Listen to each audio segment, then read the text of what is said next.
Hey guys, it's Godbars here, the self-proclaimed hip-hop historian, and this is the 231st episode of my series where I grab a vinyl from my collection, talk about why I love it, what influence it has, and what its place is in the grand scheme of hip-hop. The Pharcyde is another one of those crews I first discussed pretty long ago on the page, probably in my first or maybe second set of 90s classics. With their innovative 1992 debut, Bizarre Ride to the Far Side, which I'll leave a link to in the description down below if you want to check it out for a bit more background on this legendary West Coast group.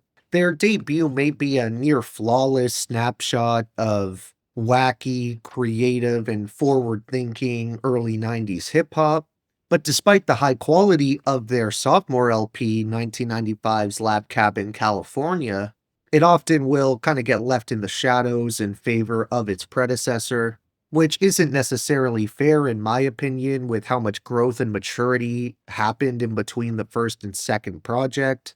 I think a big reason that the Farside's debut drew more attention at the time of its release is because back then they had insanely expressive, off-the-wall flows and styles, which combined with their jazzy, light, and fun production, and enabled them to create a masterpiece far more ambitious and humorous than virtually anything that preceded it.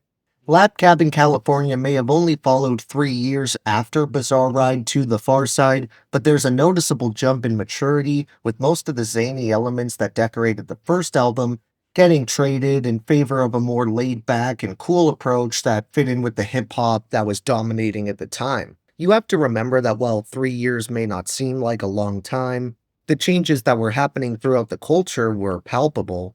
And I think this was largely due to the absolute powerhouse of years that were 1993 and 1994, altering the game so drastically, with timeless classics like Nas's Illmatic, Biggie's Ready to Die, Wu-Tang Clan's Enter the Wu-Tang or 36 Chambers, A Tribe Called Quest's Midnight Marauders, Snoop Dogg's Doggy Style, or Scarface's The Diary, just to name a few, all helping change the way we view hip hop even to this day. Every member of the group pulled their weight on this LP, from Booty Brown to Amani and Slim Kid Trey.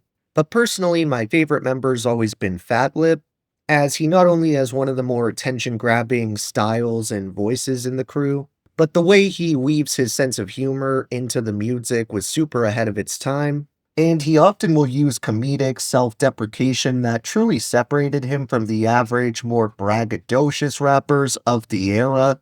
One of the best examples of how he balances these two sides of his persona is on the killer track Groupie Therapy, where he paints a very realistic and honest portrait of relationship issues. Rapping, "She was my high school sweetheart down from the start, when all I had was high hopes, my health, and my art. But when I got fame, she became unsure if I could still feel the same when I came off tour. I said for sure, 'cause what God gave us, girl, I'm grateful. No need to be insecure. Baby, your man is faithful. So now I'm off doing dates in a gang of states. And as my status elevates, I see the baddest eights. At the backstage gate, looking great, straight waiting for a rapper, so now I figure, hey, I only live once, I'm going all out today.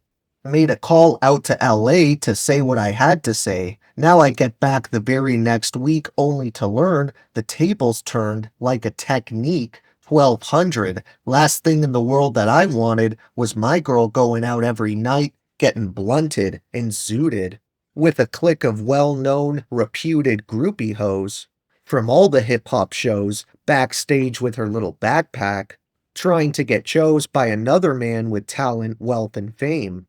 Oh, I guess I got myself to blame for turning her out into a hip-hop freak. Now I seek counseling from a therapist twice a week." I've never been 100% sure if Fatlib actually was seeing a therapist and if they built this track around that, or if it was the other way around, where the guys came up with the group therapy wordplay, and that's what birthed this fire concept. But either way, I think a 90s MC talking about therapy in any light, really, is just another reason why the Far Side was so ridiculously ahead of the curve. One other attribute that fits in that department as well is how these guys were pretty much the first major label artists to discover and utilize the timeless production of Jay Dilla, who at that time was going by JD. I do believe he already knew Q-Tip at this point, but it was still a full year before he would make the Stakes is High beat for De La Soul, and he was already showing how innovative and one-of-a-kind his styles behind the board were, considering he produced the two biggest songs on Labcabincalifornia, Runnin' and Drop. The latter of which has one of my all-time favorite music videos directed by Spike Jonze.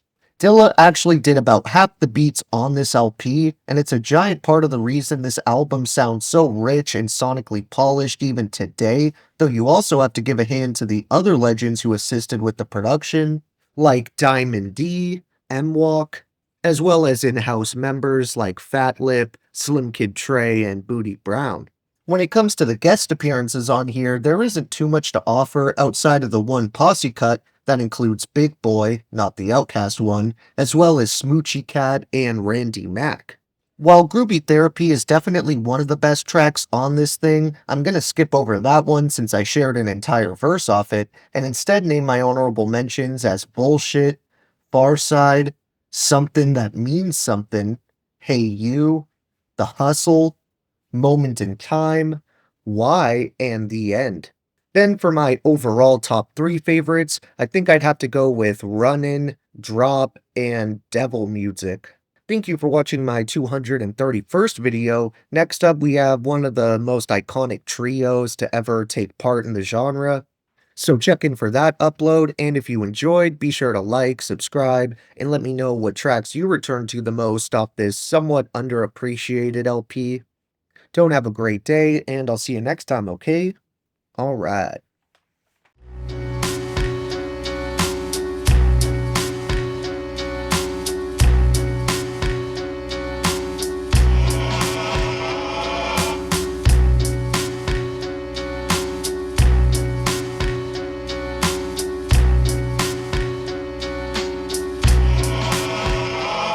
Look, the key to my soul is locked in the cage it opens. The framework was made from my own rib cue. What came first, the crack or the crack light, or whichever one the first fiend used to bring back